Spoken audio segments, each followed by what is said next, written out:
Saudara-saudariku, teman-teman sekalian, kita awali pertemuan kita di malam hari ini dengan banyak bersyukur pada Allah Subhanahu wa taala di antara sekian hamba yang berkehidupan dan juga kadang melibatkan diri dalam keramaian. Kita masih diberikan perkenan oleh Allah untuk beriman di antara sekian hamba yang hidup itu.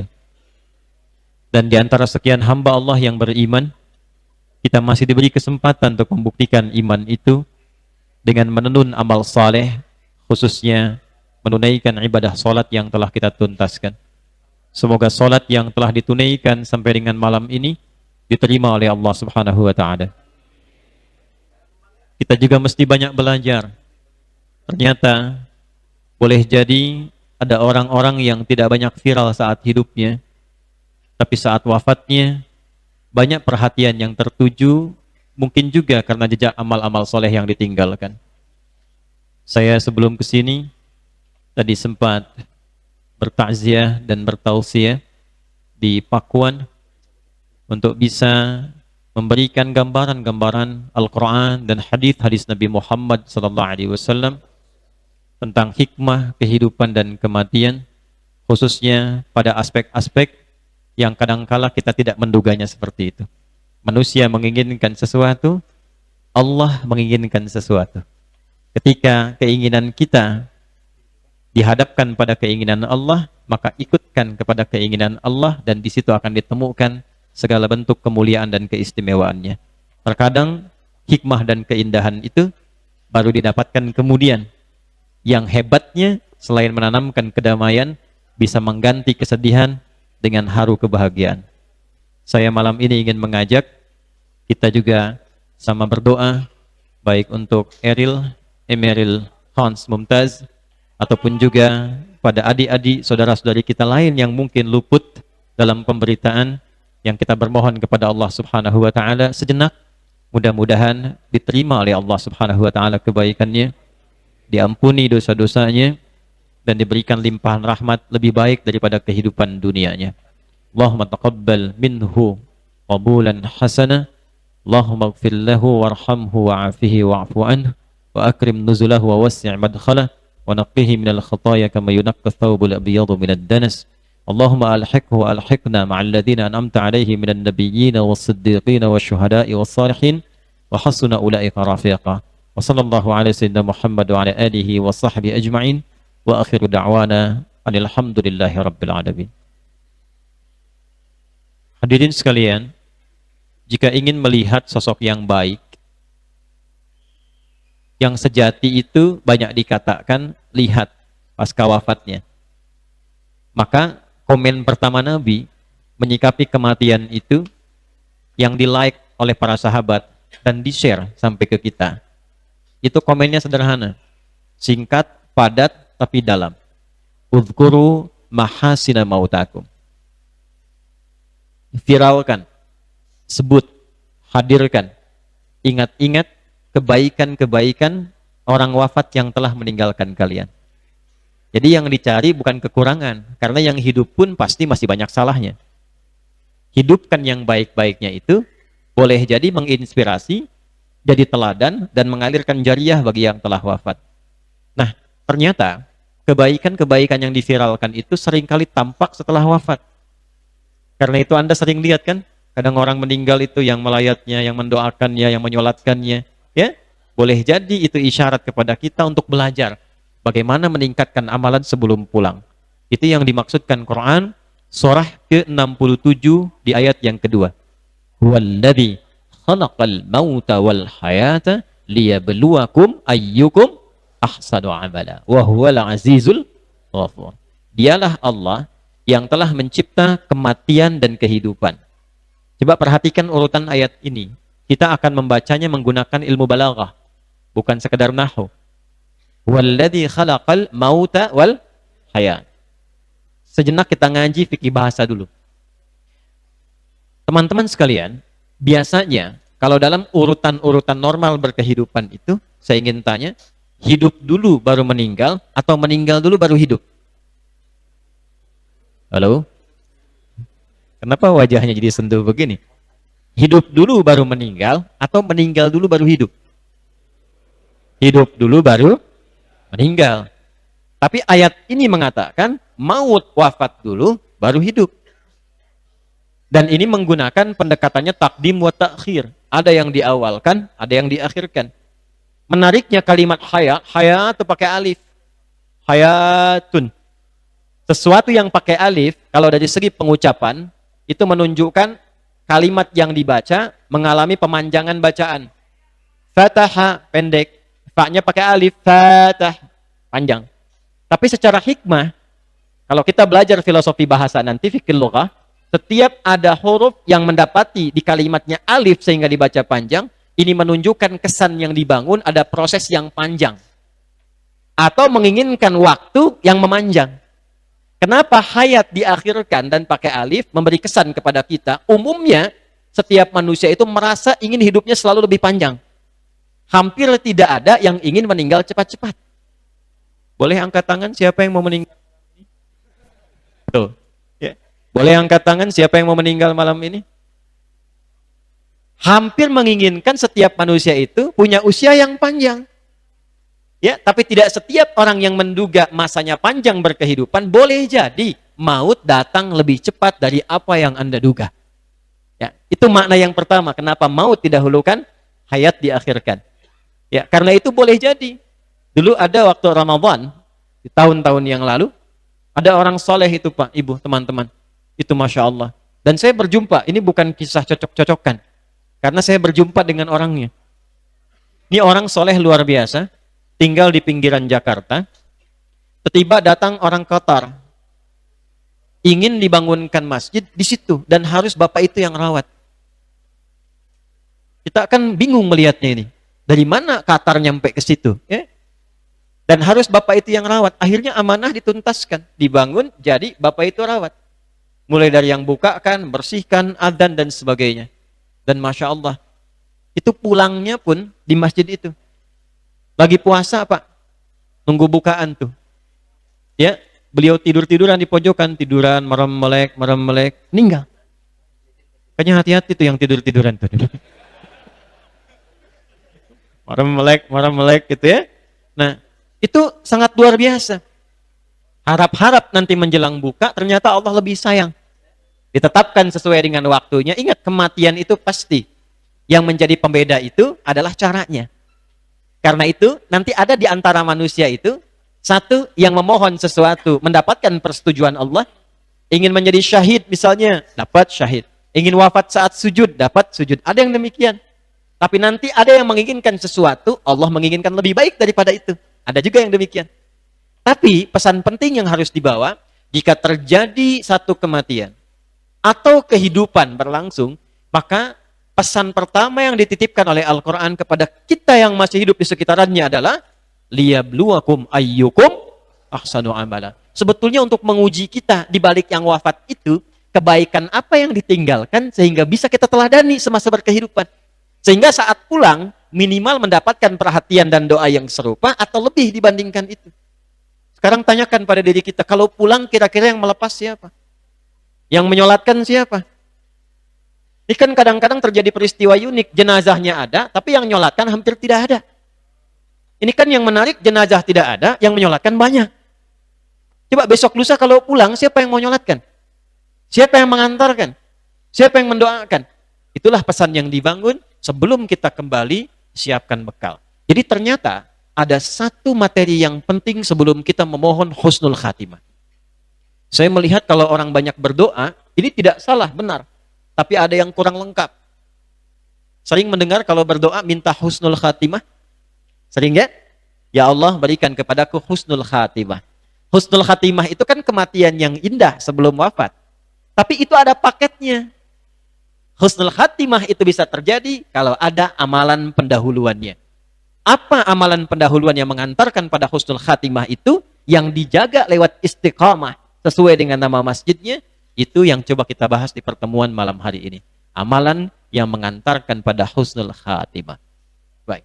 Jadi itu pembukaannya. Sekarang mari kita mulai ta'lim kita. Bismillahirrahmanirrahim. Kita mulai Quran surah ke-89 ayat 27 sampai dengan ayat ke-30. Malam ini kita akan banyak dengan Al-Quran. Surah ke-89 Al-Fajr, ayat 27 sampai dengan ayat ke-30. Ya ayyatuhan nafsul mutmainnah, irji'i ila rabbiki radiyatan maradiyah. Fadkhuli fi ibadi wadkhuli jannati. Masya Allah. Ada 4 kemuliaan yang diberikan pada orang yang akan wafat ini. Satu, dari segi panggilannya. Ya ayyatuhan nafsul mutmainnah. Satu. Yang kedua, dari tampilan sayang Allah kepadanya. Irji'i ila rabbiki radiyatan mardiyah. 3, dari segi pengakuan Allah kepadanya. Wadkhuli fi ibadi. 4, dari jaminan tempat yang Allah siapkan untuknya. Wadkhuli jannati. 4 kemuliaan diberikan pada seorang hamba dan diviralkan sampai kini dan ditambah dengan 1 amalan menjelang itu. Kita akan turunkan 4 plus 1 amalan yang dimaksudkan. Teman-teman sekalian, saya ingin coba tuliskan dulu sejenak supaya terdapat visualisasi dengan gambaran yang utuh tentang bagaimana kita menjadi manusia yang seutuhnya di hadapan Allah. Kadang-kadang ada manusia yang menyebut kita baik, tapi belum tentu di tempat lain dikenal baik kan? Kalau Allah sudah menetapkan baik, itu pasti mulia dan tidak ada yang bisa menolaknya. Baik, saya konfirmasi, teman-teman di belakang kelihatan nggak? Iya, memang belum saya tulis. Kalau kelihatan Anda hebat. Ya, Anda hebat. Ya, husnul khatimah itu tetap rasional. Ya, kalau belum ditulis belum kelihatan. 1, Quran surah ke-89 ayat 27 sampai 30. Keutamaan yang dihadirkan 1, ya ayat Tuhan an-nafsul mutmainnah. Saya tulis cepat ya. Ya. 2, irji'i ila rabbiki radiyatan maradiyah. Oh, ini mahal sekali nih ya. Materi malam ini mahal sekali. 3, fadkhuli fi ibadi. Fadkhuli fi ibadi. 4, wadkhuli jannati. Nah, ini 5 keutamaannya. 4 saya tuliskan, yang kelima saya simpan terlebih dahulu. Karena beda ayat, beda surah. Teman-teman, saya akan detilkan ini dulu sejenak supaya kita memahami betul keistimewaannya. Dengan pemahaman ini menjadi motivasi, dari motivasi jadi amalan persiapan. Dari amalan persiapan jadi kurikulum, kalau sudah jadi kurikulum kehidupan tinggal dieksekusi, tinggal tunggu pulangnya saja. Tapi ini harus disepakati, kita mulai dari keyakinan dulu. Kalau ragu sedikit gak akan dapat. Walaupun nama Anda mutmainnah, tetap gak akan dapat. Ya? Karena yang dipanggil nafasnya bukan namanya. Tapi nama saya juga nafsul mutmainnah kok Ustaz, ya? Tetap mesti ada amalannya dan tidak perlu maksa. Kaidah pertama interaksi dengan Al-Qur'an, dzalikal kitabu la, tidak boleh ada ragu sedikit pun. Kita mesti yakini ini. Siap insyaallah? Baik. Pertama, yuk kita lihat pelan-pelan. Teman-teman sekalian, nafsul mutmainnah disebut juga dengan jiwa yang tenang. Ini saking tenangnya, nanti digambarkan oleh Nabi Shallallahu Alaihi Wasallam dengan suasana kebahagiaan yang sangat tinggi, nyaman, tak terasa dalam keadaan pulangnya, seperti sehelai rambut yang tipis diambil dari adonan tepung yang lembut, kan? Dan bahkan itu saking tenang dan gembiranya bisa hadir senyuman di wajahnya itu. Masih ingat kisah viral tentang Sayyidah Asiyah rahimahullah, istrinya Fir'aun? Ya, 2 tahun lalu pernah saya sebutkan di beberapa tempat.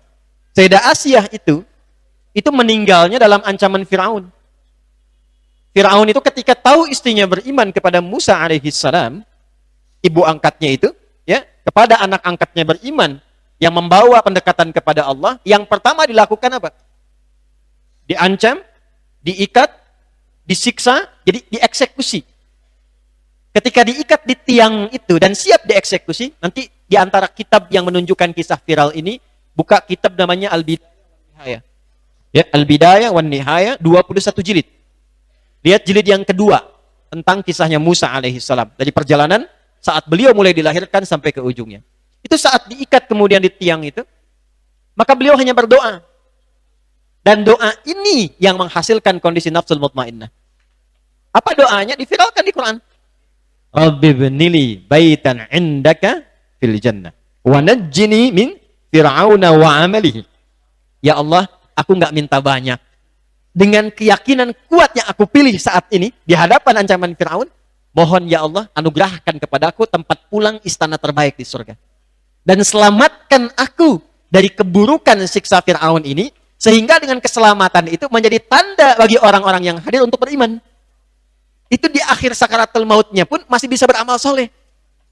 Ada orang-orang yang saat wafatnya pun masih bisa menginspirasi orang untuk berbuat baik. Kan kadang kita temukannya, orang meninggal dunia, kisahnya viral, diikuti. Itu dalam meninggalnya pun masih bisa berbagi. Maka apa yang terjadi? Ditampakkan oleh Allah tempat pulang di surganya. Begitu ditampakkan, sampai kaget mic ini berhenti tadi.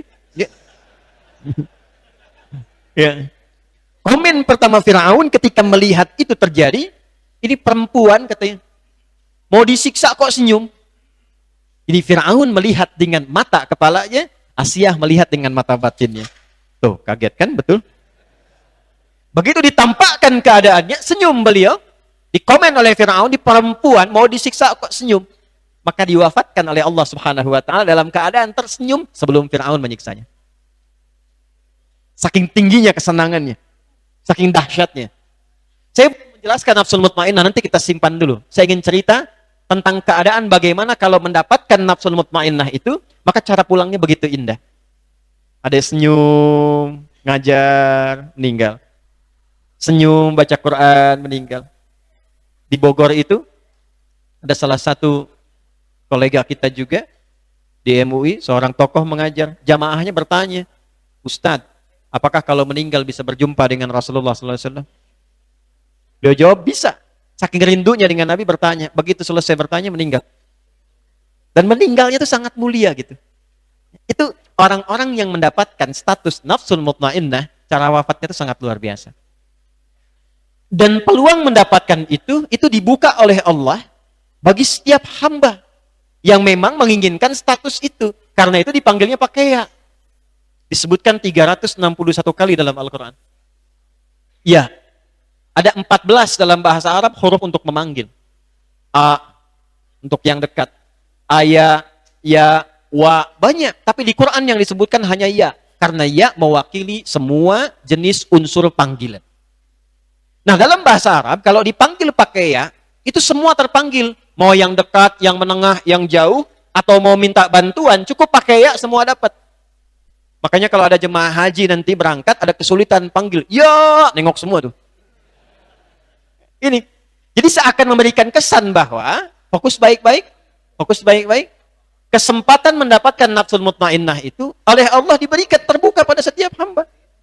Jadi jangan Anda menyimpulkan yang husnul khatimah, nafsul mutmainnah itu ustadz saja, kiai saja. Tidak, Anda pebisnis, insinyur, dosen, apapun itu, sepanjang memenuhi kualifikasinya bisa dapat ini. Ini panggilannya pakai ya. Hei setiap hamba yang merasa jauh dariku cepat mendekat. Yang menengah cepat lekat. Yang sudah merasa dekat tingkatkan kebaikan-kebaikan. Dapatkan ini. Saking pentingnya pakai ayyatuha. Ini haknya tanbih. Ayyatunya munada untuk taukid. Ayyatu menegaskan. Haknya mengingatkan. Jadi kalau kita ingin turunkan kalimat penjelasnya. Tafsirnya begini. Hei jiwa-jiwa yang tenang. Yang mendapatkan status nafsul mutmainnah. Ingat ya. Tanamkan ya. Ya, aku tekankan kata Allah. Ketika engkau mendapati itu semua. Irji'i ila rabbiki, statusnya radiyatan mardiyah. Yang mahal tuh yang ini Pak. Yang kedua ini. Ini mahal sekali. Ketika seseorang mendapatkan nafsul mutmainnah, maka Allah langsung memberikan penegasan semua yang dia kerjakan Allah ridai. Ya? Dan apa yang Allah janjikan kepadanya pun dia akan ridha dengan itu. Jadi di sini ada dua ridha, ridha Allah kepada hamba, ridha hamba kepada Allah. Allah ridha dengan amalnya. Jadi setiap orang yang wafat dalam keadaan nafsul mutmainnah itu tanda Allah ridha dengan kehidupan dan amalnya. Yang sholat banyak, tapi apakah setiap sholat yang dilakukan Allah ridha dengan sholat itu? Belum tentu. Karena ada orang sholat tapi dikecam oleh Quran, ada. Fawailul lil musallin. Tapi jangan berhenti sampai situ, nanti nggak pada sholat. Ya. Untuk apa saya sholat? Kan dikecam kalau sholat dalam Quran. Itu potong-potong ayat namanya. Ya. Halo? Lanjutkan. Fawailul lil shallin. Alladzina hum an salatihim sahun. Alladzina hum yura'un. Dia sholat, tapi sholatnya hanya untuk mencitrakan diri. Hanya untuk riya. Hanya untuk dilihat oleh manusia. Hanya untuk kepentingan dunia. Betul sholat, tapi belum tentu sholat yang mendapatkan ridha Allah subhanahu wa ta'ala. Infak. Ya. Misal sedang kajian ada kotak infak. Ya, misal, itu bukan mobil-mobilan tuh, dorong-dorong. Bukan, itu kotak infak. Misal, ya. Apakah setiap yang infak diridhai Allah? Pahalanya memang banyak infak itu. Betul lah, pahalanya itu berkali-kali lipat, bahkan di beberapa kasus itu bisa lebih banyak berkali lipat dibandingkan dengan sholat. Tapi apakah setiap yang infak itu mendapatkan kemuliaan yang dijanjikan? Belum tentu. Karena ada infak yang bermasalah. Al-Baqarah ayat 264. Ya ayyuhalladzina amanu la tubtilu sadaqatikum bil manni wal adza kalladzi yunfiqu malahu ria'an nas. Ada orang yang baru infak dianggap gugur oleh Allah, Pak. Bu. Ada yang baru infak dianggap gugur. Padahal mungkin nominal yang diberikan cukup tinggi. Mana DKM? Ada apa? Baik ya, saya mau infak untuk Masjid Istiqomah 100 miliar. Alhamdulillah Pak, sebelum saya berikan, tolong pasang spanduk dari Sabang sampai Merauke. Ya, udah viral kan? Undang wartawan. Nah, itu sebelum keluar, sudah bermasalah, sudah gugur. Karena itu nanti, yang ditautkan kepada dunia, ketika dunianya nggak dapat, kadang-kadang infaknya ingin ditarik balik. Bisa terjadi. Nah ini, tidak setiap amalan itu bisa mendapatkan status ini. Orang-orang yang wafatnya nafsul mutmainnah, maka jaminannya Allah ridha dengan semua amalnya, dan balasannya hamba itu pun akan ridha dengan pemberian Allah subhanahu wa ta'ala. Siapa di antara hamba-hamba yang diridhai itu? Maka dipanggil oleh Allah dengan kalimat fadkhuli fi ibadi. Ibad itu dibagi dua di Quran. Awas, ibad dibagi berapa? Dua bagian. Satu, disebut ibad itu ada hamba Allah yang memang soleh. Terlihat soleh dalam keadaan dunianya. Soleh. Biasanya diberi nama dengan ibadur rahman. Hamba-hamba Allah yang maha penyayang. Viral di surat Al-Furqan itu ya. Wa ibadur rahmanil ladzina yamshuna 'alal ardi hauna. Wa idza khatabahumul jahiluna qalu salama. Kelihatan. Rajin sholatnya, rajin zikirnya, jarang mengerjakan perbuatan yang tidak bermanfaat, fokus pada kebaikan, amalan sosialnya tinggi. Itu orang soleh. Tapi ingat, ada yang kedua, jangan salah, hati-hati. Ada golongan yang kedua, yang kadang-kadang manusia memandangnya itu tidak ideal. Kalau yang pertama orang soleh, yang kedua orang salah. Yang pertama soleh, yang kedua salah. Ternyata orang salah pun itu dipanggil ibad oleh Allah. Dan disamakan panggilannya dengan yang soleh. Ketika yang salah ini berusaha memperbaiki kesalahannya untuk berubah menjadi soleh. Jadi ternyata ketika ada pelaku maksiat tergerak untuk bertobat, prosesnya itu dinilai tinggi oleh Allah.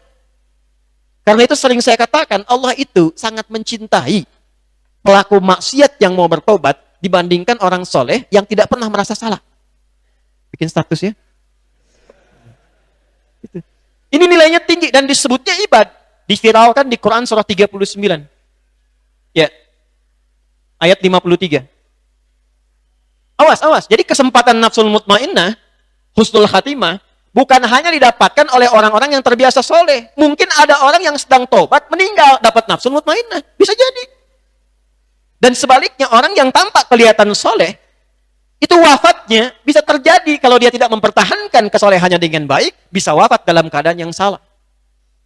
Ya, qul ya ibadiyatu ala anfusihim. Ya Muhammad sallallahu alaihi wasallam, viralkan, katakan kepada hamba-hambaku, qul ya ibadi.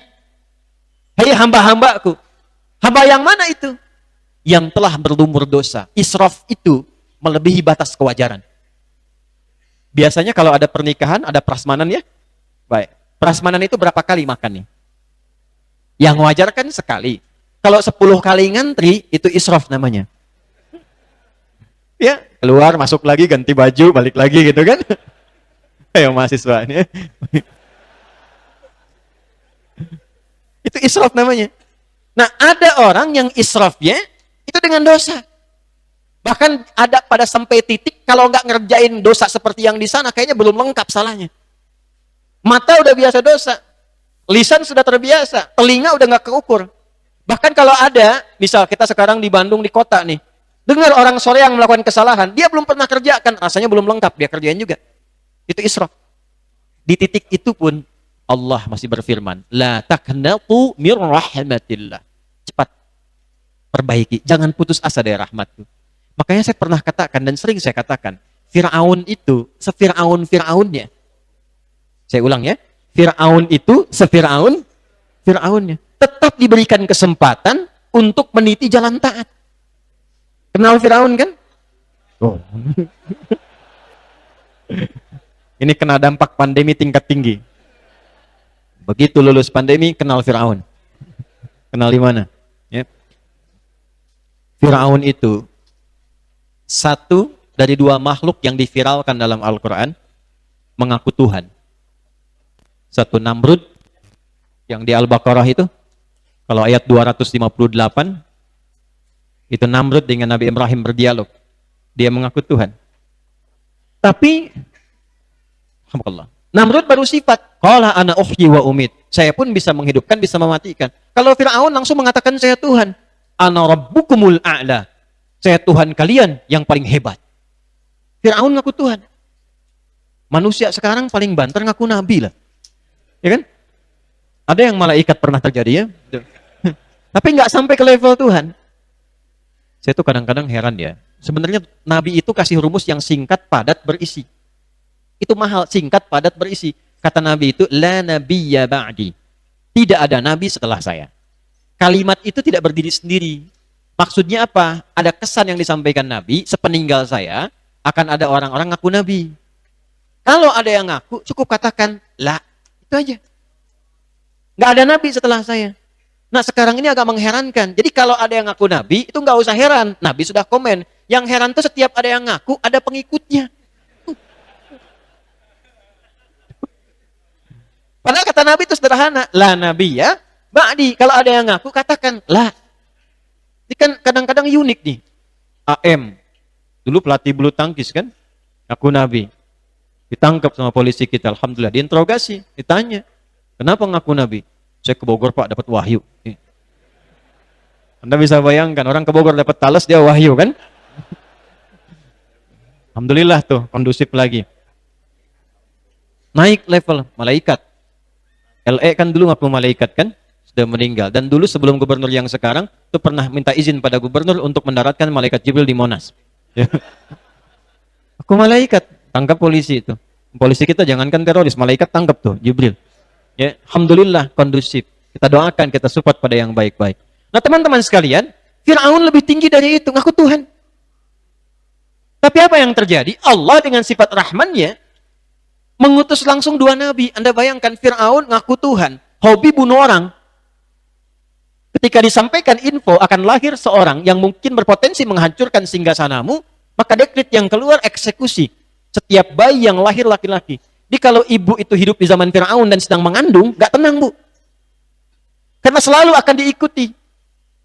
Ya, oleh Algojo yang siap nanti dengan pisau dan pedangnya. Dan cara mengeksekusinya jahat sekali. Itu begitu lahir laki-laki, bahasa Qur'annya di Al-Baqarah ayat 49. Wa idh najjainakum min ali Fir'auna yasumunakum su'al azab. Disebutkannya su'al azab, seburuk-buruknya siksaan.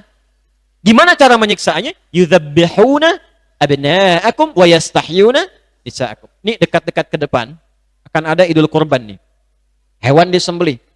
Teman-teman lihat ya, kalau sapi, kerbau, kambing dan sejenisnya, disembelihnya sebelum disembelih diapakan dulu? Halo? Ditidurkan. Bobok ya gitu. Kita ya. Kan dijatuhkan dulu dengan lembut ya. Ada caranya loh, ada teknis nanti belajar tuh. Bukan cuma tarik, bukan tarik tambang itu. Ya. Dijatuhkan dengan cara yang lembut. Ada tekniknya itu. Ya. Setelah itu baru disembelih. Nah hewan yang dijatuhkan terlebih dahulu, kemudian disembelih, itu bahasa Arab penyembelihannya disebut dengan dzabaha. Dal, ba, dan ha kecil. Kalau hewannya tidak dijatuhkan dulu, dalam keadaan berdiri disembelih, itu nahara.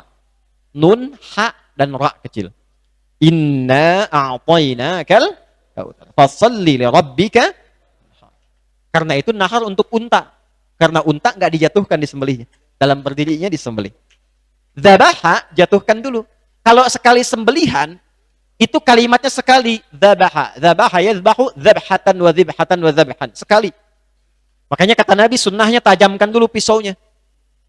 Ya. Dan juga tenangkan hewannya. Awas nanti ada adabnya. Jangan sampai mengasah pisau untuk menyembelih hewan di hadapan hewan kurbannya, itu nggak boleh. Sabar ya, cepet kok nanti tuh ya. Nggak boleh. Ya. Antrian berikutnya nggak boleh tuh. Ya. Jauhkan dulu asah. Jangan sampai dengar hewannya. Itu dzabah namanya. Idza dzabhtum fa ahsinu dzibah. Demikian hadisnya. Kalau Anda menyembelih, baguskan sembelihan. Kalau berkali-kali digorok berkali-kali begini, maka ada tasydidnya. Dzabbaha yudzabbihu. Kalau berkelanjutan pakai fi'il mudhari. Kalau banyak yang mengerjakan pakai jamak dari yudzabbihu menjadi yudzabbihun. Ini algojonya Fir'aun itu menggunakan katanya oleh Al-Quran digambarkan dengan kata yudzabbihun. Jadi anak yang baru dilahirkan itu kalau laki-laki dibanting ke bawah, digorok di hadapan ibu yang baru melahirkan. Hobi bunuh orang, ngaku Tuhan. Dan Fir'aun itu kalau sudah nggak enak, kesal, itu komennya itu komen-komen yang bisa bertaruh nyawa. Makanya Nabi Musa itu ketika akan diutus, kalimat pertamanya minta doa kan kepada Allah itu bermohon. Qala rabbi syrahli, ya Allah mohon lapangkan hatiku. Sebab kalau tidak lapang, jengkel Nabi Musa, doa keluar seketika terkabul. Ini kebangetan Fir'aun, ya Allah wafatkan aja sekarang, wafat. Hikmah nggak ada. Karena setiap kalimat kalau nggak menyenangkan, nyawa bisa taruhan. Saya nggak senang dengan rambutnya tuh. Pisahkan kepala dari badannya. Itu bukan disuruh cukur. Oke, antum bersyukur hidup di zaman sekarang itu. Zaman Fir'aun tuh kalau nggak suka, pisahkan kepala dari badannya. Itu. Makanya doanya Rabbi syrahli sadri. Diutus dua nabi, ya, satu rasul. Nabi Musa alaihissalam rasul, Harun alaihissalam mendampingi menjadi nabi. Fir'aunnya masih diutus dua nabi untuk mengangkat dan mengalihkan status dari hamba yang soleh kembali dari hamba yang salah kembali menjadi apa? Saleh. Jadi ketika seseorang berbuat salah karena dorongan nafsunya, nanti disebut dengan nafsul ammarah yang mengeluarkan su. Quran surah ke-12 ayat 53. Ini 53, di sana 53. Wa ma ubarri'u nafsi innan nafsa la ammaratum bisu illa ma rahima rabbi. Kapan rahima rabbi? Pindah ke sini. La taqnatu min rahmatillah. Jadi ketika ada orang berbuat salah, banyak maksiat dan dia mau tobat, berpotensi naik status dari hamba Allah pelaku maksiat menjadi ibadi. Tuh. Di antara kita nggak ada yang sempurna. Boleh jadi sebelum kita datang ada kesalahan yang diperbuat. Dan setiap orang masuk masjid itu motifnya beda-beda. Nggak semuanya ingin ibadah tertentu. Ada di antaranya yang bertobat. Karena itu Anda masuk masjid doanya apa? Halo? Allahumma ftahli abwaba. Terjemahkan, ya Allah, mohon bukakan untukku pintu-pintu. Saya tanya, Anda kalau masuk masjid, lewat banyak pintu atau satu pintu? Satu pintu kan? Nggak mungkin Anda masuk dari situ, keluar lagi, masuk dari situ, keluar lagi. Satu pintu kan? Masuknya satu pintu, tapi doanya minta banyak pintu. Abwab itu jamak dari kata bab. Allahumma ftahli abwaba rahmati. Allah tuh balik tanya, mau rahmat yang mana? Ada rahmat terkait dengan ampunan ini. Ada rahmat terkait dengan solusi dari persoalan. Al-Baqarah ayat 157. Ada rahmat terkait dengan pengabulan doa. Jadi ada orang-orang yang datang ke masjid ketika sholat, motifnya bisa beda-beda. Allah Maha tahu. Ada yang punya persoalan, ingin minta solusi, sujud dia berdoa. Allah tahu itu. Karena itu harus selaras antara masuk dengan amalan harus sama. Belajar fikihnya. Masjid itu tempat istimewa. Harus tahu fikihnya. Jangan sampai sudah masuk, gak dapat keistimewaannya. Rencanakan dari sebelum masuk. Hajat apa yang diinginkan. Bagaimana cara menyampaikannya. Itu semua terukur di Islam itu. Ada di antara mereka yang ketika masuk, ada yang ingin taubat. Kan kisahnya viral tuh di masa Nabi SAW. Ada seorang berbuat maksiat, datang kepada Nabi minta dihukum. Ini datang kepada Nabi minta dihukum. Itu keutamaan orang-orang dulu. Tiba-tiba, ketika Nabi akan komen, tiba waktu sholat. Bilal iqamah. Diajak sholat dulu. Begitu sholat, turunlah Quran surah ke-11 Hud. Ayat ke-114 itu. Aqimis sholata tarafain nahar wa zulafan minal lail innal hasanati yudhibnas sayyi'at. Begitu selesai sholat, orang ini kembali menyapa Nabi, mengatakan, ya Rasulullah, saya berbuat maksiat, hukum saya. Apa jawab Nabi? Barusan dalam sholat turun ayat, Allah sudah mengampuni dosamu dan menerima tobatmu. Jadi ada golongan-golongan yang ketika diwafatkan oleh Allah, ternyata menurut manusia itu tuh pelaku maksiat. Makanya jangan sembarangan hukumi orang. Doakan oleh kita. Alih-alih kita mencela, lebih baik kita berdoa. Arahkan dengan cara yang lembut. Tunjukkan jalan yang benar. Minimal, maaf, mengurangi hisab kita di hadapan Allah. Kalau ada tetangga belum mau ke masjid, jangan dicela. Apalagi dibikin status. Punya tetangga, kayak betul ya, mobil ada, motor ada, sepeda ada. Ke masjid yang belum ada, tetangga masa gitu? Lalu apa yang Anda katakan di hadapan Allah ketika dihisab? Saya itu tempatkan kamu bertetangga dengan dia, supaya kamu ngajak dia. Minimal kamu doakan. Bukan kamu buatkan status. Anda mau jawab apa? Coba kalau saya tanya begini. Ada orang tinggal samping masjid. Ginilah gambar sederhananya nih. Ini masjid. Bukan istiqomah ya. Ini rumah dia nih. Jarak cuma 5 meter. Mobil ada, motor ada, sepeda banyak. Ya? Speaker masjid bahkan begini ke rumah dia tuh. Nah. Misal ya. Tapi belum mau ke masjid. Muslim, gak mau ke masjid. Apa hukumnya? Hukum tetangga masjid, Muslim gak mau ke masjid. Apa hukumnya? Tuh kan? Tuh. Hah? Hukumnya ajak dia ke masjid. Ajak. Kadang-kadang fikih dakwah itu harus didahulukan dibandingkan dengan fikih terapan hukum. Karena kadang dakwah mengantarkan kepada rahmat. Ketika rahmat turun, ibadah meningkat. Makanya kalau tinggal di komplek, gak banyak yang ke masjid, praktekkan fikih dakwah. Jangan hukum dulu.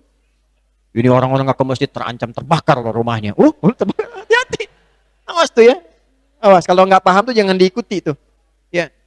Anda sholat. Kalau memang nggak ada orang, beli buah. Besok habis subuh, ya, Sabtu, datangi rumahnya satu-satu. Waalaikumsalam Pak, Pak Haji. Alhamdulillah, ti manten ti masjid Pak. Ya buah, nah ya buah. Dikenten teh Bapak udur kayak di masjid ya buah. Roaming nggak? Ya.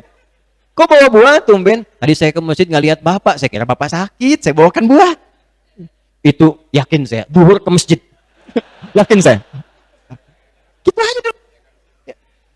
Kadang-kadang fikih dakwah itu tinggi.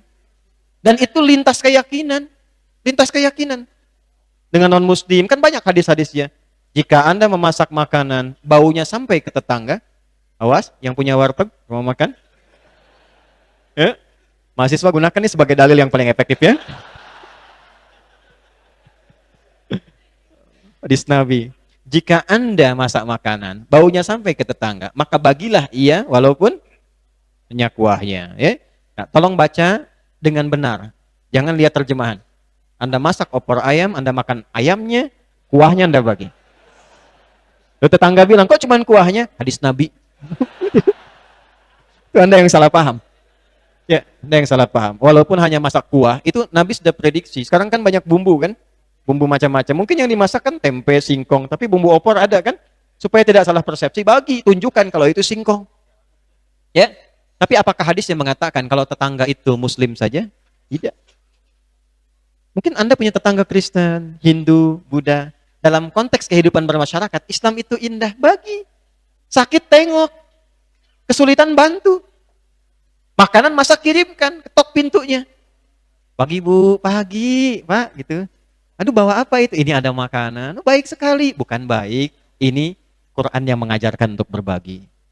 Terima. Itu indah. Diperkenalkan dengan akhlak.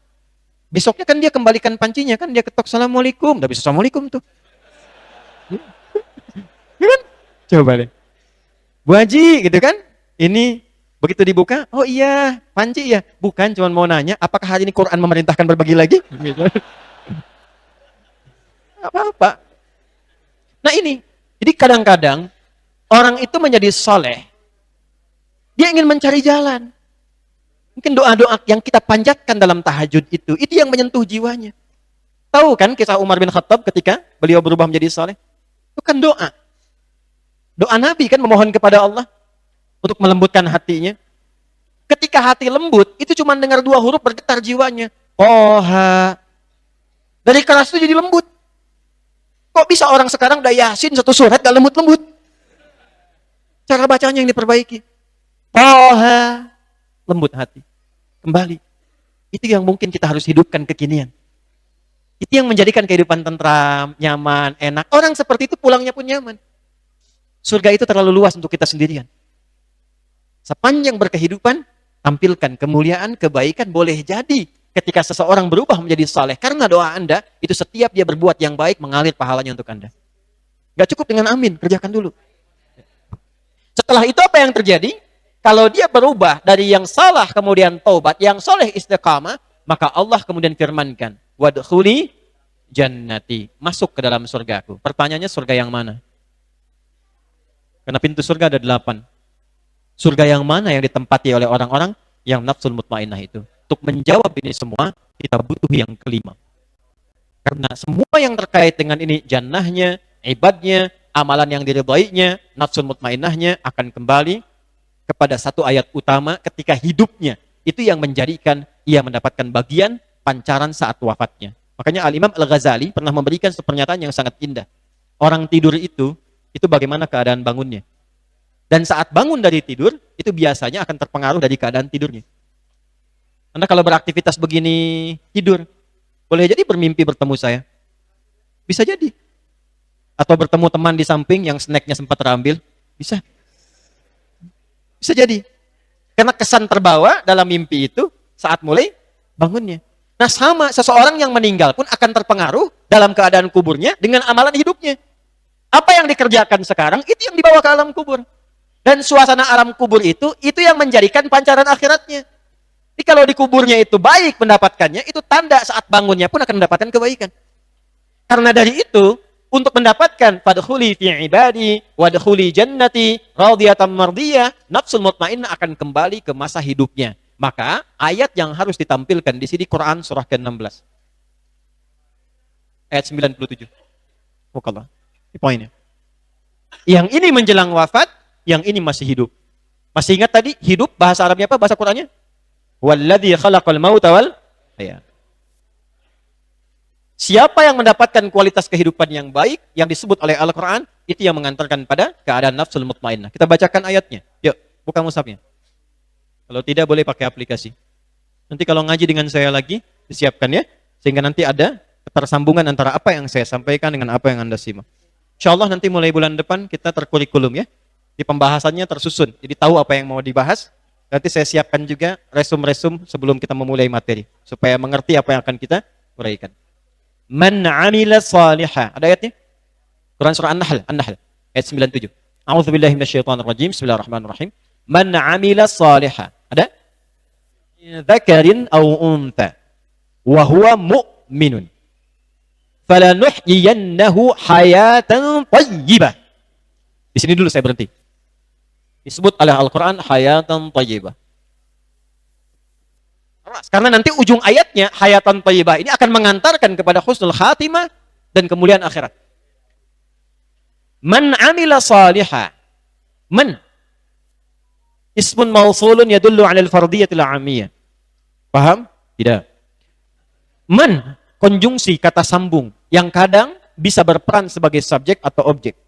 Bentuknya bentuk tunggal, personal, tapi maknanya umum. Secara singkat artinya kalau ada man, itu tawarannya untuk semua, tapi sifatnya personal. Cara membaca Al-Quran terkait dengan ayat-ayat demikian, posisikan Al-Quran itu sebagai firman Allah untuk kita. Cara bacanya, rasakan ayat itu untuk kita secara personal. Allah sedang menyampaikan firman kepada kita secara personal. Yang disampaikan lewat Nabi Muhammad SAW. Gini. Anda misalnya sedang sekolah. 2 tahun nggak ketemu orang tua. Lalu orang tua kirim surat. Senang tidak? Oke? Baik itu elektronik atau ditulis, dikirimkan dan sebagainya. Senang ya? Baik. Allah itu memberikan segala yang kita butuhkan, bahkan segala yang tidak kita mintakan. Memaafkan kesalahan, mengampuni dosa kalau bertobat, mencukupkan rizki, melebihkan segala harapan. Ada kerinduan kita untuk berjumpa dengan Allah. Kiai Haji Arifin Ilham, saya tengok sebelum meninggalnya di rumah sakit itu, beliau bisikin saya, Ustaz, liqa Allah. Abang udah kangen ketemu Allah. Liqa Allah. Ada kerinduan. Ya. Dalam kehidupan saja kalau kita mendapatkan perhatian yang tinggi tapi nggak pernah berjumpa, pengen kita ketemu kan? Maka nggak normal kalau ada hamba nggak pengen ketemu Allah. Pasti ada yang salah. Harusnya kita rindu dengan Allah itu. Allah kirim surat kepada kita, jumlahnya 114 surat. Karena itu kalau kita membaca Quran sebagai seorang hamba, getarannya akan berbeda dengan sekedar baca. Maka ketika baca Quran, kata para ulama, posisikan kita sebagai hamba yang sedang mendapatkan surat dari Allah. Disampaikan melalui Rasulullah SAW. Iya, sebentar. Di belakang, iya. Makanya Nabi itu kalau baca Quran, itu bisa khusyuknya luar biasa. Karena merasakan ayatnya itu langsung disampaikan Allah kepada beliau. Nah kita harus mendapatkan suasana itu.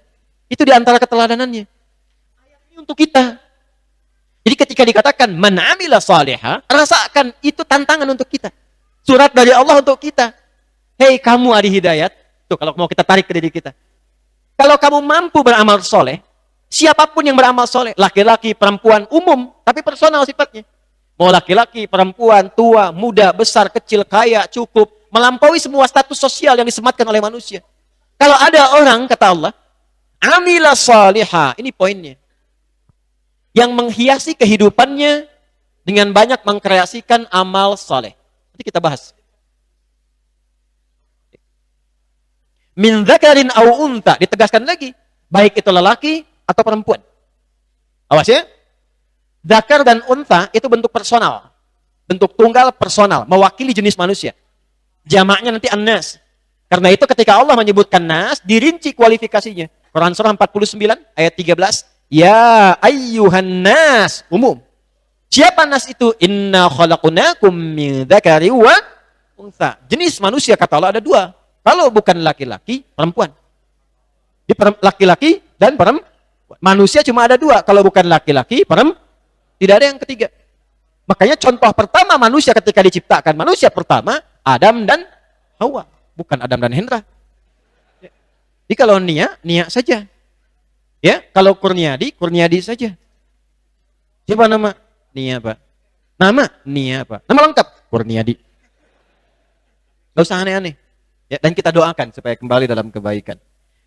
Dzakar wa unta, mau laki-laki mau perempuan, ini berlaku umum. Jadi ternyata untuk mendapatkan hayat thayyibah, nafsul mutmainnah, semua punya kesempatan yang serupa.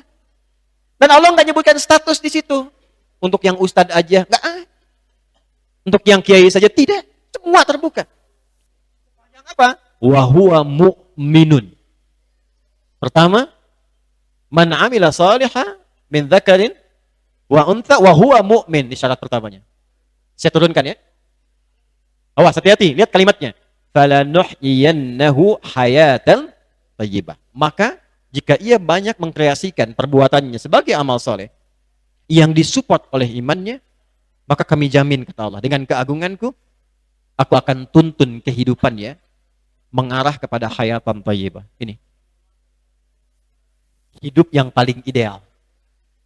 Jadi kalau Anda ingin melihat, mengetahui hidup yang ideal menurut Allah di muka bumi ini, di bahasa Qur'annya disebut hayatan thayyibah. Kehidupan yang terbaik menurut Allah. Dan kehidupan terbaik ini yang mengantarkan kepada nafsul mutmainnah yang disebut dengan husnul khatimah. Jadi kalau pengen husnul khatimah, harus hayatan thayyibah. Ini satu paket. Nggak mungkin husnul khatimah kalau tidak hayatan thayyibah. Tidak mungkin nafsul mutmainnah kalau tidak ada amal salihat. Maka ini pembukanya. Ini kalau sudah hayatan thayyibah, komentar dari para ahli tafsir, itu semua dimudahkan. Ibnu Abbas radhiyallahu ta'ala anhuma ketika mengomentari ini, apa yang beliau sampaikan? Bahkan urusan rizki pun Allah bimbing untuk mendapatkan rizki yang paling berkah. Syaratnya apa? Ini.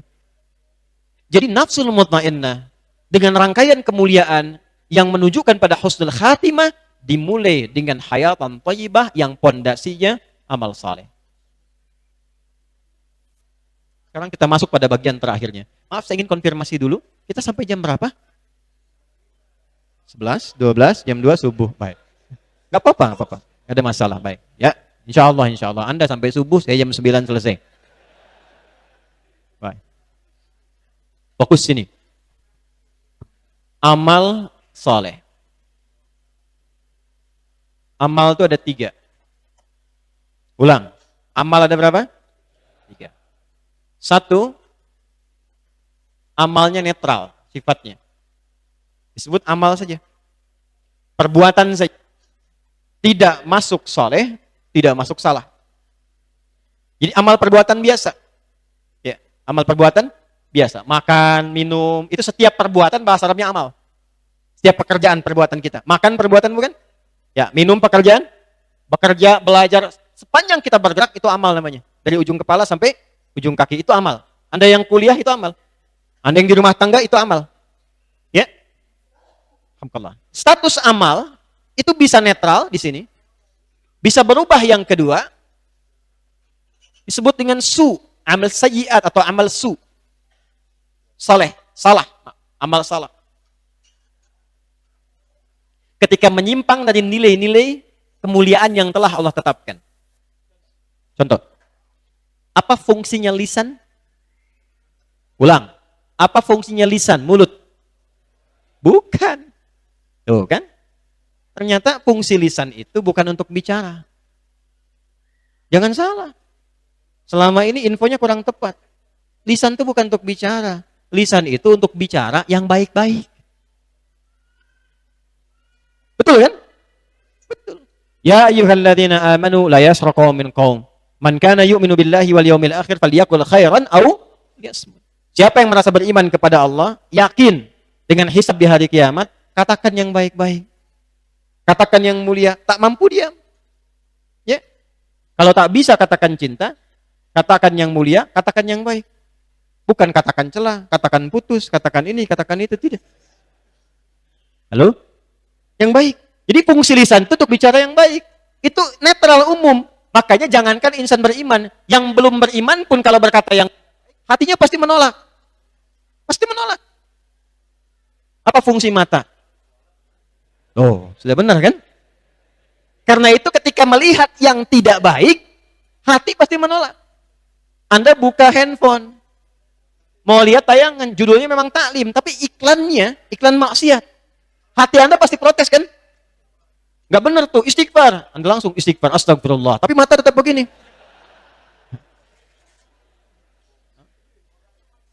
Jadi fungsi mata itu, maaf, itu netral, asal melihat yang baik-baik. Ketika keluar dari ruang kebaikan, itu menjadi su. Salah, kotor. Itu pengaruhnya pengaruh nafsu. Sumbernya dari fujur. Makanya nanti di sini ada Quran surah ke-12 ayat 53 menyampaikan ini. Wa ma ubarmi'u nafsi innan nafsa la ammaratum bis su. Jamak dari su nanti disebut sayyiat. Di sini muncul risalah taubat. Nanti kita bahas pelan-pelan. Kita turunkan ayatnya pelan-pelan. Yang ketiga, ini yang paling ideal. Disebut amal saleh. Saya bahas yang ketiga dulu. Kapan amal perbuatan yang netral, yang biasa, naik status menjadi saleh? Dinilai saleh oleh Allah. Kapan amal itu menjadi saleh? Maka langsung diterangkan oleh Al-Quran sehingga tidak banyak penafsiran. Wa huwa mu'minun. Ketika amal itu disupport oleh iman. Iman yang mensupport amal, maka iman itu akan seketika merubah perbuatan yang dikerjakan menjadi soleh dalam penilaian Allah Subhanahu wa ta'ala. Yuk kita detilkan. Buka Quran surah ke-49 ayat 14.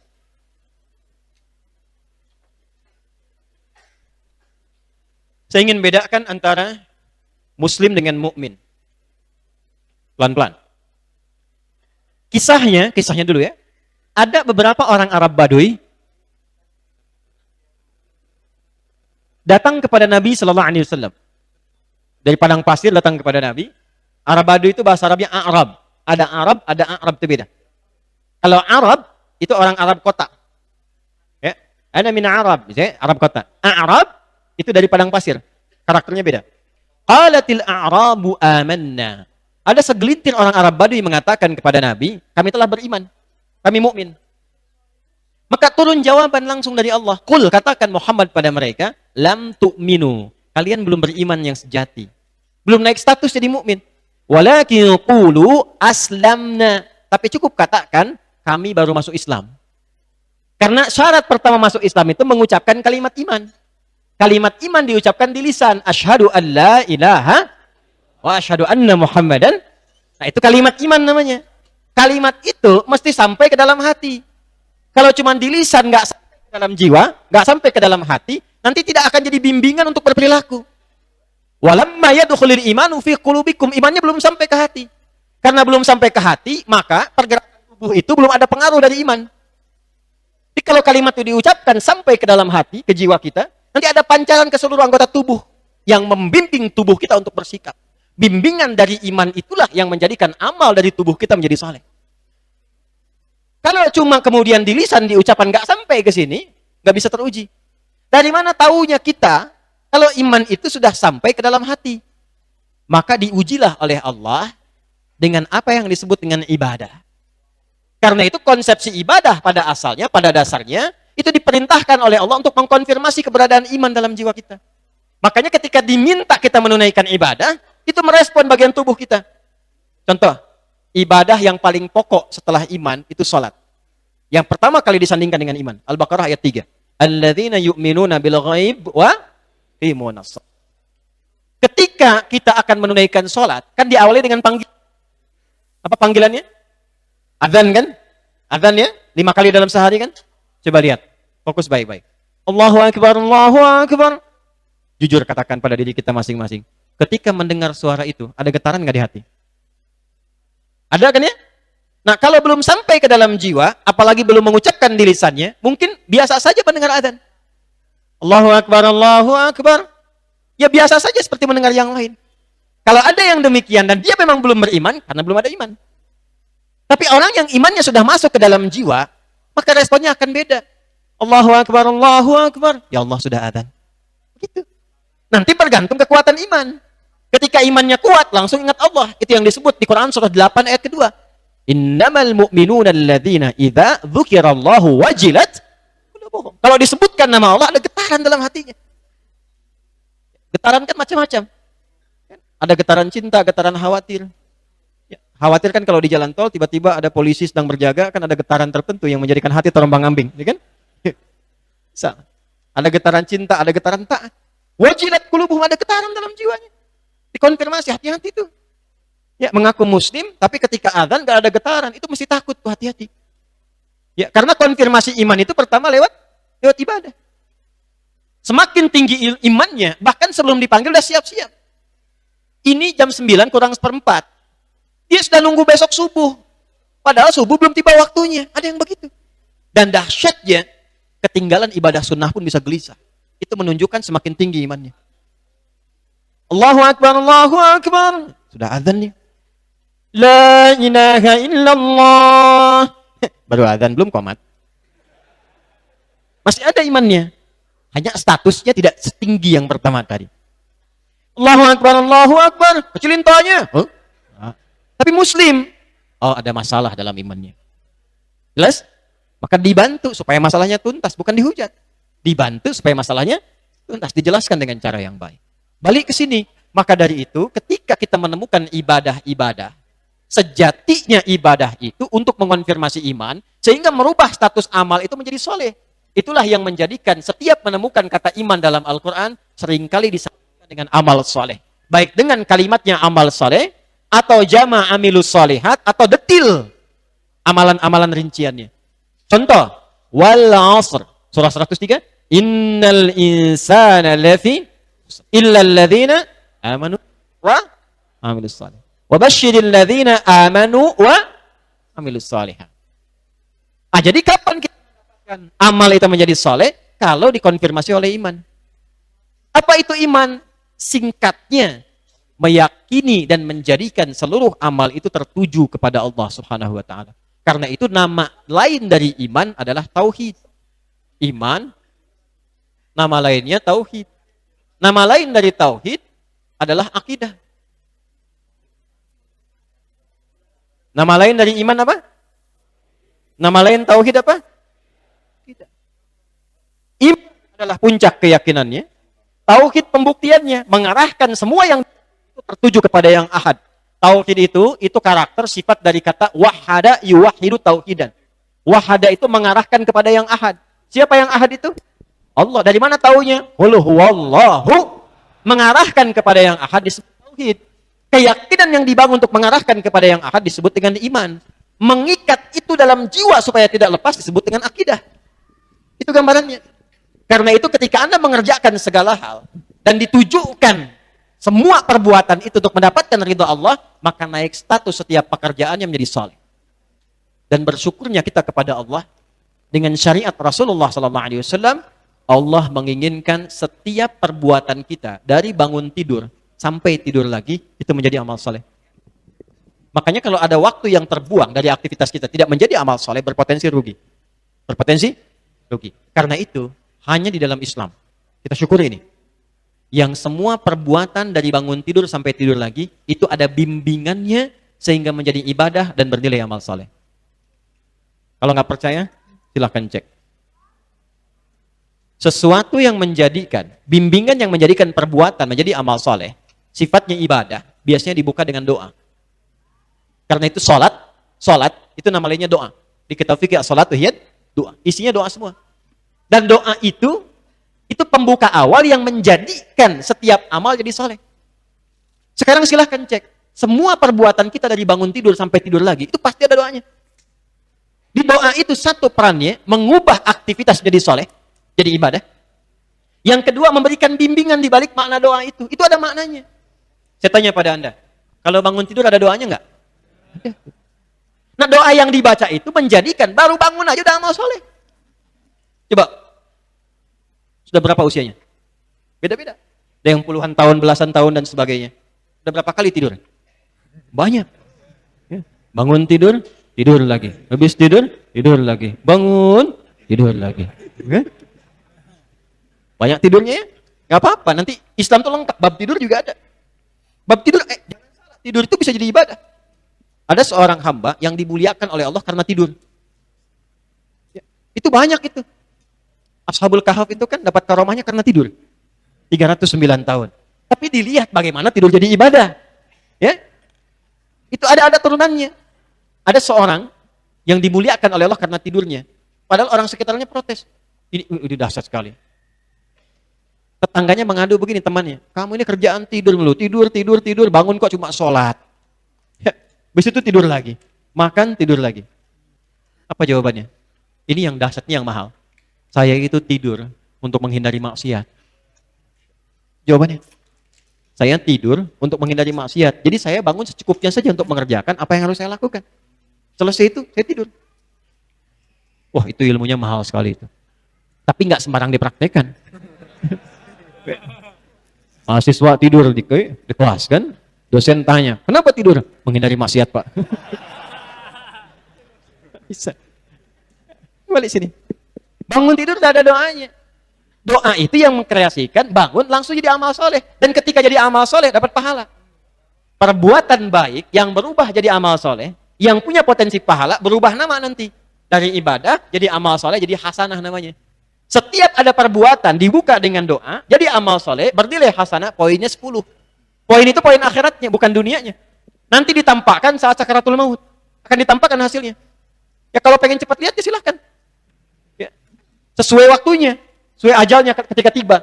Kedua di alam kubur. Ketiga, nanti hakul yakin. Ilmal yakin disampaikan sekarang. Ainal yakin dilihat saat sakaratul maut dan di alam kubur. Hakul yakin dialami saat di akhirat.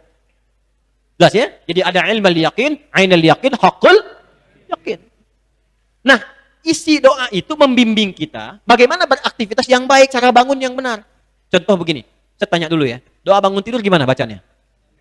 Alhamdulillahilladzi ahyana ba'dama amatana wa ilaihin. Oh, tahu dari mana? Oh, baik. Ada dua hadis terkait ini. Satu caranya, yang kedua doanya.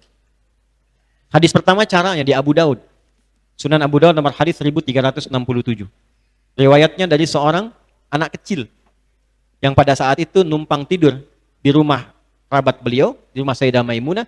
Karena saking cintanya dengan Nabi, ingin numpang menginap di situ melihat kebiasaan malam Nabi. Secara singkat, ketika bangun malam Nabi, beliau pun melihat. Kata Ibnu Abbas radhiyallahu taala anhuma, kana an-nabiy sallallahu alaihi wasallam atau kama qala, idza staiqadha min naumihi fajalasa. Nabi itu kalau bangun dari tidurnya duduk sejenak. Ya, enggak langsung beraktivitas, duduk dulu. Famasaha biyadihi min athari naumi. Lalu menghilangkan dengan tangannya yang diduga bersih. Karena nanti ada hadis lain, kalau Anda tidur, bangun, cepat cuci tangan. Karena Anda tidak tahu tangan itu berkelana kemana saat tidur. Ya kan? Di saat bangun cuci tangan, ada hadisnya ya? Nah, Nabi mengusap nanti bagian matanya, wajahnya, di matanya itu menghilangkan bekas kantuknya. Dengan tangan, bagian tangannya yang bersih. Amma sahabiyadi min asali naumi. Jadi belum doa dulu. Enggak langsung bangun itu, alhamdulillah. Tidak. Duduk dulu. Lalu hilangkan bekas kantuk supaya sadar. Jadi baca doa itu dalam keadaan sadar. Bukan dalam keadaan tidak sadar. Jangan baca alhamdulillahilladzi ahyana 2:30, ba'da ma amatana jam 4. Kan ada ya, bahasa Rusianya kan nundutan itu kan, begini itu. Tiba-tiba selang 1 jam, ba'da ma amatana kan, wa ilaihin nusyur jam 7 ya. Sadar dulu. Dalam bab sholat juga nanti begitu. Awas hati-hati, nanti saya nggak mau lompat, nanti saya terangkan ketika masuk ke situ. Nah jadi ketika sudah nyaman, sudah tenang, baru baca doa. Yang dibaca apa? 2. Kalau di hadis yang tadi, Abu Dawud nomor hadis 1367, itu 11 ayat terakhir Ali Imran, khawatimah Ali Imran. Dari inna fi khalqis samawati wal ardi wa ikhtilafil laili wan nahari la ayatil liulil albab sampai ayat 200-nya. Baru setelah itu membacakan hadis riwayat dari Jundub bin Junadah dan Mu'adz bin Jabal radhiyallahu taala anhuma yang viral di Al-Bukhari itu. Apa yang dibaca? Alhamdulillahilladzi ahyana ba'dama amatana wa ilaihin. Kalau bangun seperti ini, 1, sehat. 2, jiwa tenang. Yang ketiga, kehidupan kita teratur. Lihat maknanya. Alhamdulillahilladzi ahyana. Ya Allah, saya bersyukur kepadamu. Terima kasih ya Allah. Engkau telah memberikan kepadaku kesempatan hidup kembali. Ba'dama amatana, yang mungkin saja sesuai ajal, bisa diwafatkan dalam tidur tadi. Ya. Wa ilaihin nusyur. Saya berjanji kepadamu ya Allah, kesempatan ini saya akan gunakan sebaik-baiknya mencari bekal untuk kembali kepadamu. Itu makna asalnya. Makanya sebelum tidur, Nabi mengajarkan kepada kita evaluasi kegiatan sebelumnya sebelum tidur. Apakah ada sholat yang belum jamaah? Yang belum ke masjid? Belum baca Quran di hari ini? Belum sedekah? Belum berbuat baik kepada teman? Ya, ada sengketa yang belum diselesaikan. Kadang-kadang sengketanya bukan jauh tapi dekat. Dengan suami istri, belum selesai. Bahkan seakan-akan menjadi orang asing. Padahal tidur di tempat yang sama. Selesaikan dulu. Istighfar. Nah, istighfar itu membawa ketenangan saat tidur. Astagfirullah, astagfirullah. Itu tidurnya damai. Tenang. Nanti hasil evaluasi itu disiapkan rencana untuk esok hari menyempurnakan. Anda siapkan. Saya insya Allah subuhnya di Istiqamah. Duhurnya di Al-Latif misalnya. Asarnya di Pusdai. Ya? Maghribnya di Bekasi di Al-Ihsan. Ya, isanya di Istiqlal. Misal kan tuliskan itu kan. Pekan depan di Mekah Jumatan. Misal gitu kan tulisin. Amin ya. Baik, alhamdulillah. Gak cukup dengan amin, nabung ya. Gak apa-apa, rencana gak apa-apa berdoa. Nah, saya mau katakan ketika Anda tuliskan ini, kan besoknya belum tentu hidup. Kan? Karena itu ketika Anda bangun, Anda bersyukur pada Allah, terima kasih ya Allah. Saya dikasih kesempatan kembali sesuai dengan ajal untuk menyempurnakan yang kurang-kurang kemarin itu. Saya berjanji hari ini, saya akan mencari bekal untuk persiapan pulang. Jadi kita itu sudah sadar ketika beraktivitas, kita sadar akan pulang. Makanya sebelum kita beraktivitas, waktunya disebut subuh. Beri kata asbah. Asbah itu sesuatu yang sudah siap dengan rencana. Orang Arab itu kalau ditanya, kaifa asbahta? Bagaimana keadaan pagimu hari ini? Itu maksudnya, ya, asbahtu khaira. Saya sudah baik, saya sudah punya rencana yang siap saya eksekusi. Di orang Islam itu, setiap subuh bangun itu harus sudah jelas rencananya. Ya. Jadi berpikirnya itu engke kumaha, bukan kumaha engke. Nanti bagaimana, bukan bagaimana nanti. Disiapkan rencana terukur. Supaya benar di hadapan Allah, kita bawa menghadap Allah dalam sholat. Makanya disebut fajar.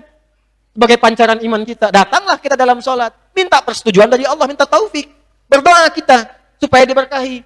Makanya banyak kalangan para sahabat, orang soleh, sampai syuruk sebelum berangkat kerja. Minta kepada Allah, petunjuk, bimbingan. Berangkat kerjanya lebih nikmat. Ya, aktivitas, kerjakan. Anda sesibuk apapun, ujung-ujungnya pasti kembali pulang. Kesibukan yang kita kerjakan, dari kata asya, pencariannya disebut dengan ma'isyah. Kalau hilang kesibukan itu, pindah harakat. dari fathah jadi kasrah, insya.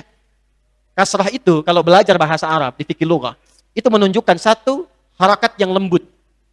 Yang kedua menunjukkan kata yang pecah, kasrah zujaj, kasarnya pecah. Jadi rendah, turun. Ya, makanya suara perempuan itu rata-rata menggunakan kasrah karena lembut. Ya, lebih kecil suaranya. Anta laki-laki, perempuan anti. Ka laki-laki, perempuan ki. Jazakallah khair. Laki-laki, perempuan jazakillah khair. Makanya kan kalau ada suara yang pakai kasrah, itu selalu perempuan rata-rata. Udah keluar malam-malam dari sini. Udah itikaf jam 2 mau pulang dulu. Di pohon depan ada suara. Jangan lari, tengok. Kasrah ya. Udah, bahas itu lari.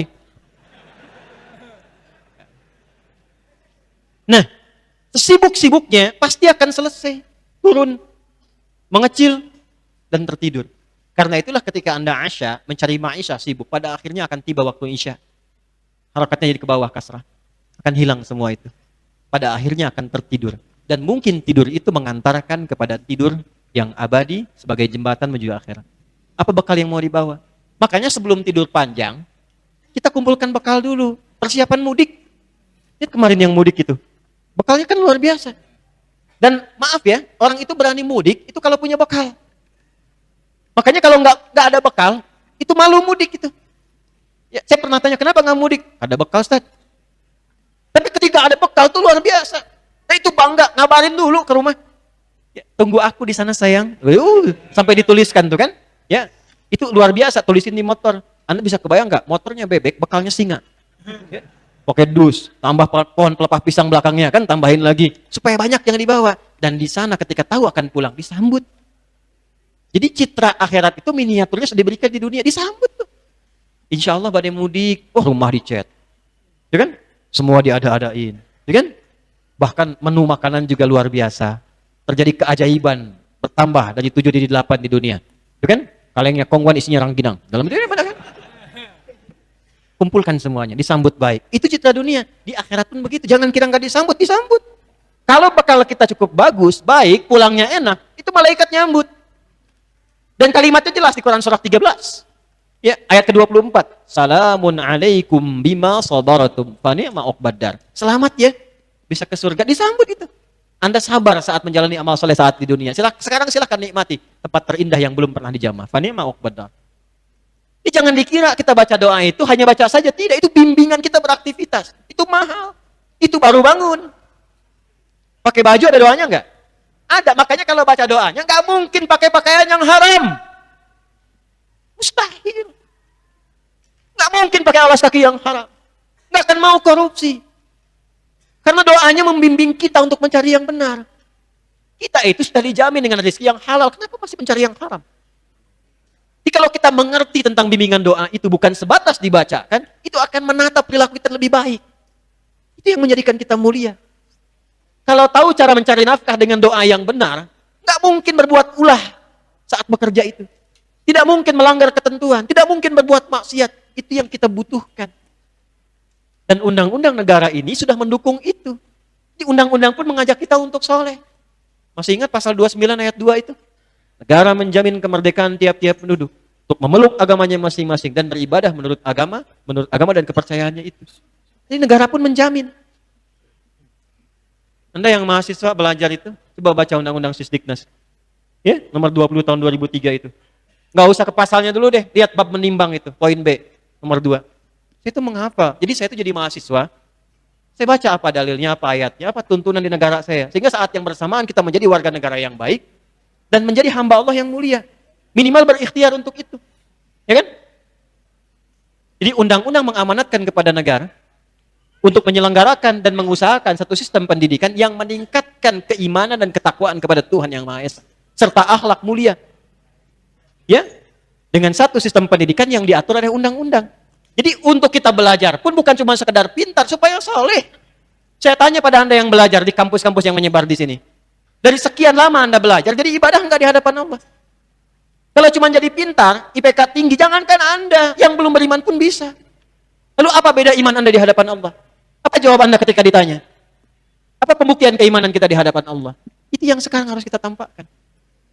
Anda cita-cita husnul khatimah, tapi jembatannya tidak dibangun, maka bagaimana bisa melewatinya?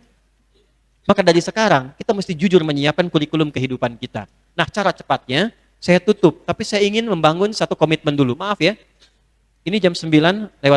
Boleh nggak? 10 menit boleh? Boleh ya? Saya menyelesaikan ini. Ya. Caranya sederhana begini. Ada 8 pintu surga. 8 ini real. Karena keterangan hadis Nabi SAW. Tapi wujud untuk ke situ, itu ditentukan oleh amalan. Jadi ternyata 8 pintu surga itu mengacu pada 8 pokok amalan. Ada amalan-amalan tertentu yang muaranya surga-surga tertentu. Di antara yang tertinggi, misal, itu ada surga Firdaus. Yang sudah banyak viral dan kita ketahui. Saya ingin tanya sebentar, siapa yang ingin masuk surga Firdaus? Boleh angkat tangan? Insyaallah, alhamdulillah. Dah, turunkan lagi. Harus optimis, harus semangat ya. Baik. Sekarang begini. Dari sekian yang ingin masuk itu, siapa yang sudah kenal dengan amalannya? Kita diberikan kesempatan hidup sampai malam ini cukup lama kan? Normalnya setiap yang pengen punya cita-cita, dia bangun jembatan untuk mewujudkan itu. Anda masuk ITB itu karena Anda sudah punya cita-cita kan? Anda masuk Unpad karena Anda sudah punya cita-cita. Ya? Anda masuk UIN dan sebagainya karena Anda sudah punya pilihan. Karena itu Anda bangun jembatan lewat pilihan Anda. Ada titian amalan. Hukumnya begitu. Anda ingin masuk surga Firdaus, apa yang Anda siapkan untuk ke sana? Idealnya, kurikulum amal solehnya itu turunkan dan tunggangi itu yang mengiringi aktivitas yang kita kerjakan sebagai pilihan hidup kita. Contoh, ini ada mahasiswa, ada dosen, ada pebisnis, ada polisi, ada tentara, apapun itu, birokrat, diplomat, dan sebagainya. Bersyukurnya kita, penghuni surga Firdaus itu ditetapkan bukan karena profesi, tapi karena karakter yang menyertainya. Jadi apapun di dunia yang baik-baik, itu berpotensi masuk surga Firdaus. Ketika mengalami dan mengerjakan amalan-amalannya. Turunkan itu ke bumi. Apa di antara amalannya? Quran surah ke-23 misalnya. Ayat 1-11. Qad aflahal mu'minun alladzina hum fi salatihim khashi'un walladzina hum 'anil lagwi mu'ridun. Terus sampai ulaika warithun alladzina yarithuna al-firdausa hum fiha. Lihat bagaimana Allah memfirmankan. Itu dalam sekali. Kalau kalimat bebasnya begini, ada calon penghuni surga Firdaus yang sedang berpetualang di bumi. Pewaris surga Firdaus yang sedang beraktivitas di bumi. Masa nggak mau ada tawaran itu?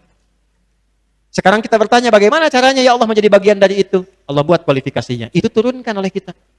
Jadi Anda mau jadi apapun silahkan, tapi latihan dari sini. Ketika Anda berlatih beramal soleh dengan karakteristik penghuni surga Firdaus, maka semua pekerjaan kita secara otomatis menjadi amal soleh, dan muara akhir yang mengantarkan ini pada pilihan surganya ditempatkanlah seperti apa yang telah kita ikhtiarkan itu.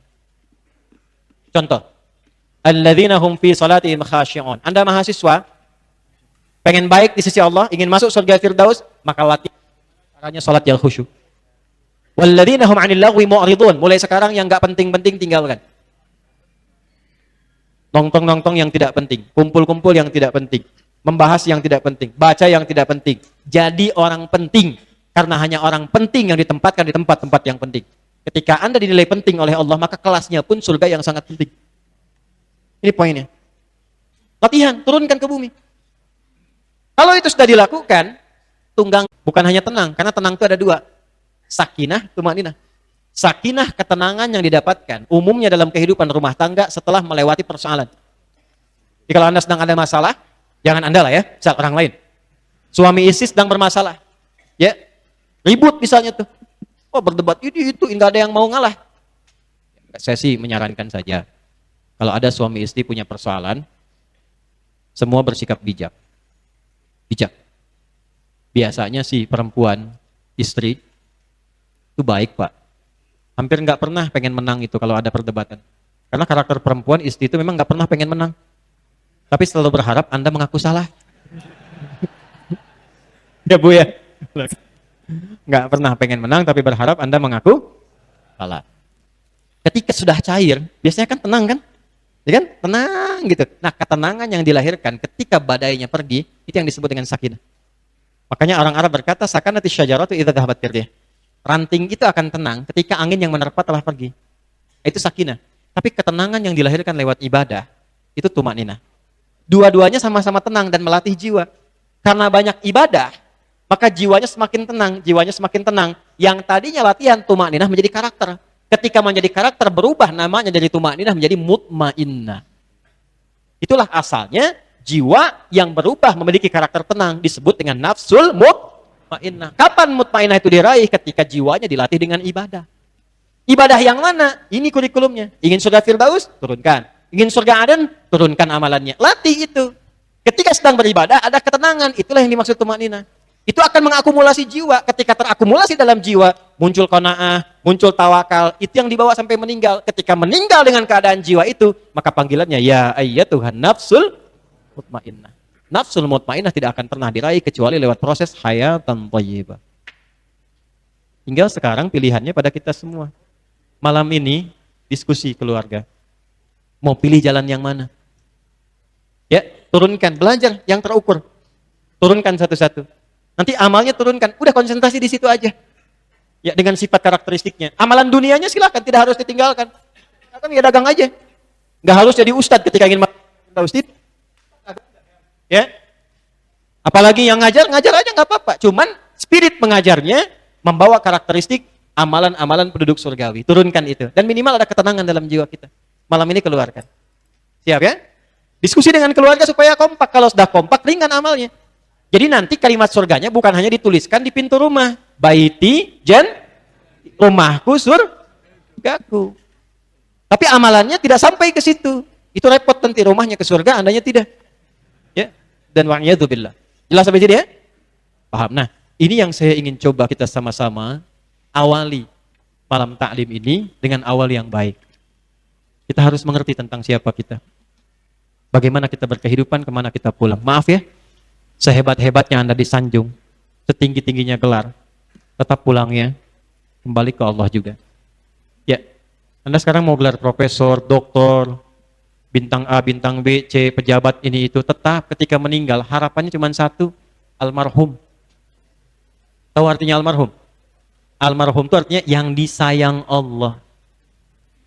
Sekarang pertanyaannya, bagaimana Anda tahu Allah sayang? Kok bisa saat hidup banyak maksiat, ketika meninggal enak aja ditulis almarhum yang disayang Allah? Ya. Bagaimana Allah bisa sayang? Siapkan dari sekarang. Saling mendoakan, kuatkan. Kalau bisa seperti itu, nanti Allah akan siapkan satu surga, bahkan untuk keluarga besar. Walladzina amanu iman.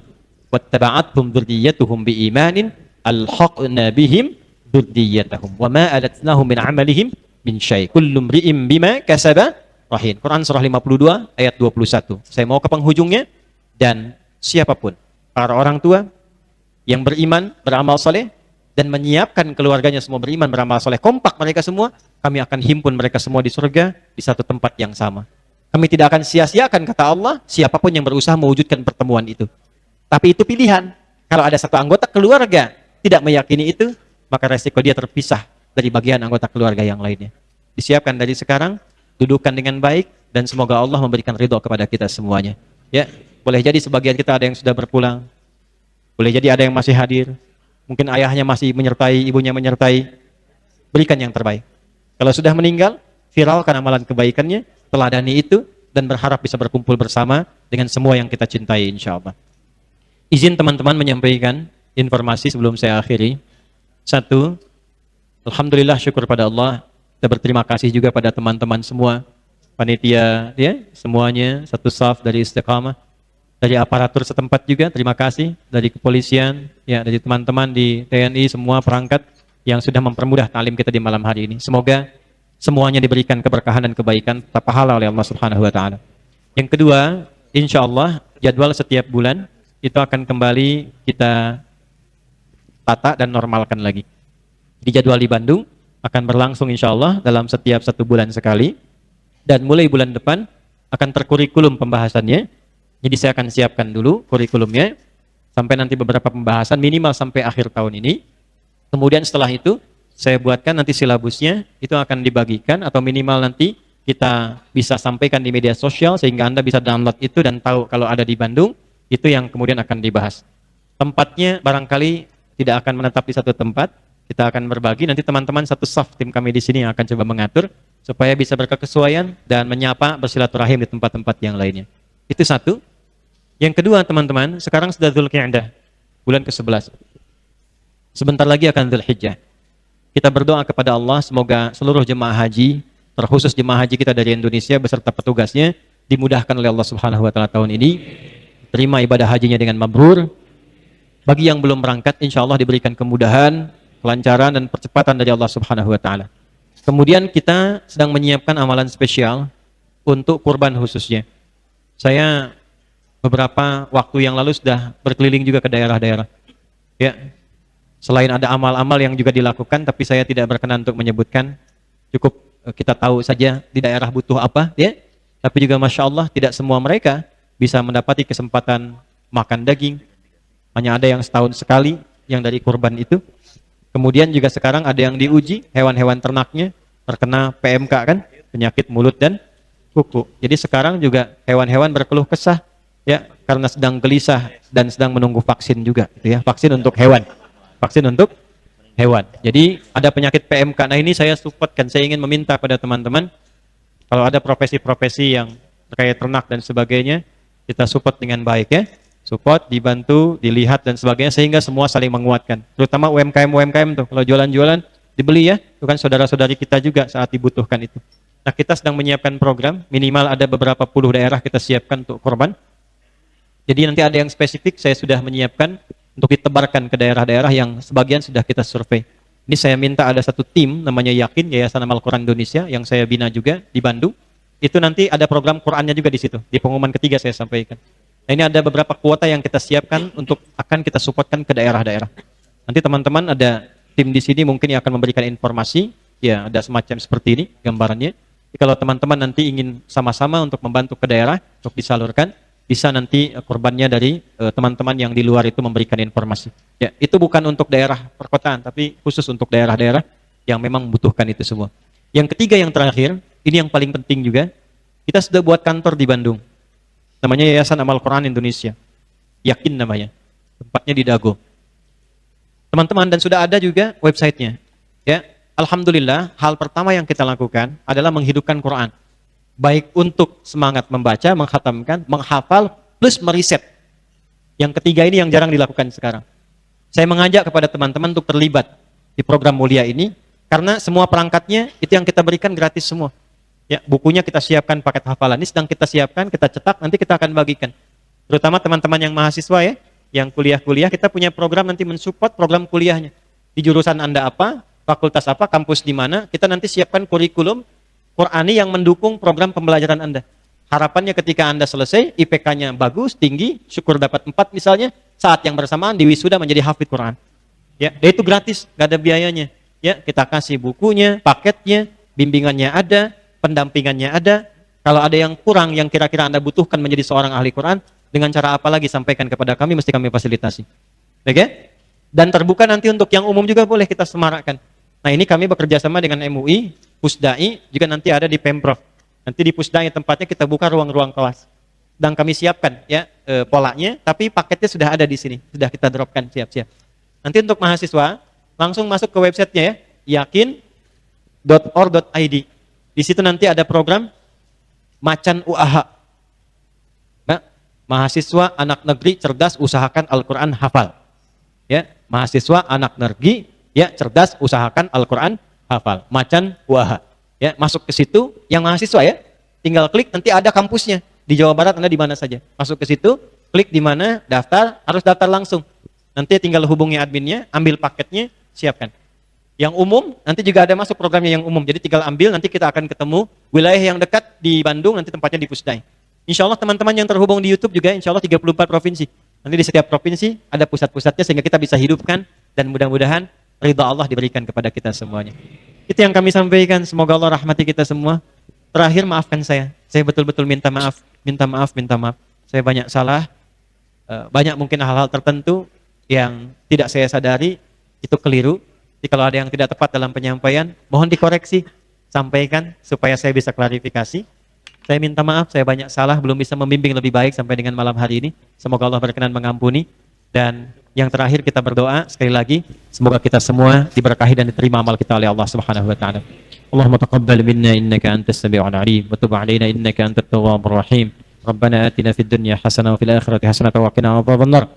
Allahumma rzuqna hayatan thayyibah wa tawaffana husnal khatimah wa alhiqna ma'al ladzina an'amta 'alaihim minan nabiyyin was-siddiqin wasyuhada'i was-salihin wa hasuna ulaika rafiqa. Wa sallallahu ala sayyidina Muhammad wa ala alihi wa sahbihi ajma'in.